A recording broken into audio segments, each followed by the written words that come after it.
The gentleman from New York, Mr. Zeldin, is now recognized for 5 minutes. Thank you. Mr. Ray, I know you referenced earlier that you had not yet read Sam Bankman-Fried's testimony that was prepared for today.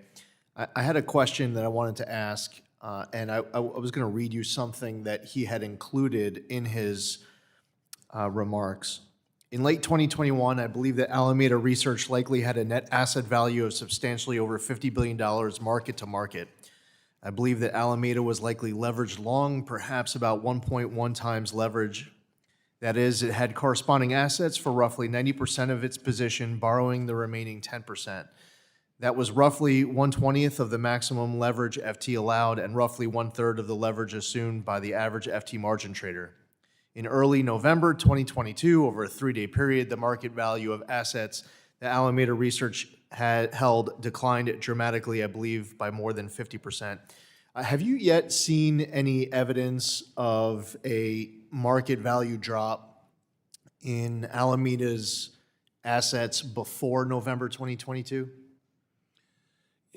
We haven't gone back to trace, the actual, to compare his statements with what actually happened in the marketplace. I mean, clearly there was volatility and a huge market drop in crypto over that 12-month period. So it wouldn't surprise me that, his leverage numbers changed, perhaps even dramatically during that time period.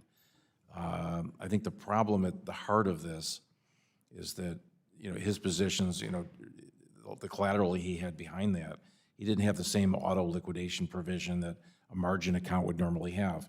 You usually can't lose, if it's structured properly, you shouldn't be able to lose more than your collateral. Otherwise, the position closes out and there's no harm.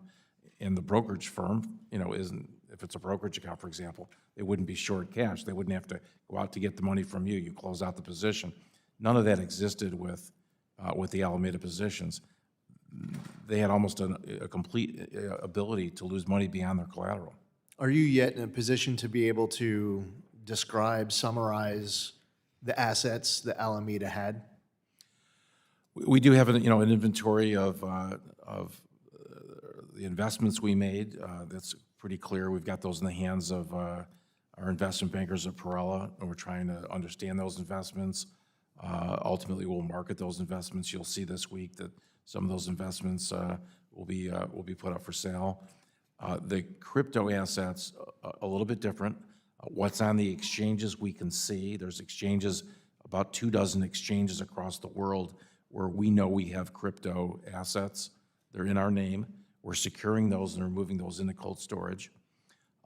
We have, other positions in cold wallets and hot wallets. We've got visibility to that. The question really is, are there wallets that we don't know about? Certainly that is the potential, because the way this company was organized, there may be wallets that don't have our names, we don't know where they are, and that's going to be a difficult task ahead of us. But what we can see and what we have visibility to, we're grabbing control over. So we'll learn more this week. We should learn more in the coming weeks. Mr. Ray, you mentioned the documentation that you don't have earlier during your testimony. Can you share what documents you have uncovered with respect to the transfer of funds from FTX to Alameda? It's voluminous. The record keeping, wasn't very clean in the company, but we should be able to trace the movement of crypto assets. I mean, inherently in the nature of the crypto, you should be able to see the movement and where it started and where it ended up. We'll obviously track, the banking information. We do have bank records. Sometimes we have to go right to the source, right to the bank to get historical records because they're not in hand, if you will, at the company. But one way or another, we'll get the banking records and we'll be able to trace the sources of cash, how that cash was utilized to buy assets. Once we can identify the assets, we can then trace the asset from either transfer to other currencies or ultimate payment outside the company. So it's just a very intense forensic process, but we'll have the records ultimately to do that.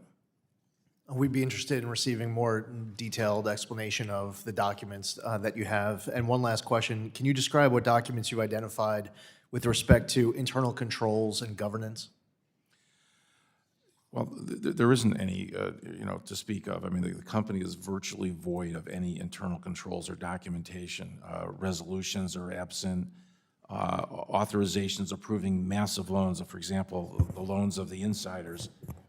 I haven't seen any resolutions approving those. When Sam Bankman-Fried signs on behalf of the company and then he signs his own loan, that should tell you a lot right there. Gentleman's time has expired.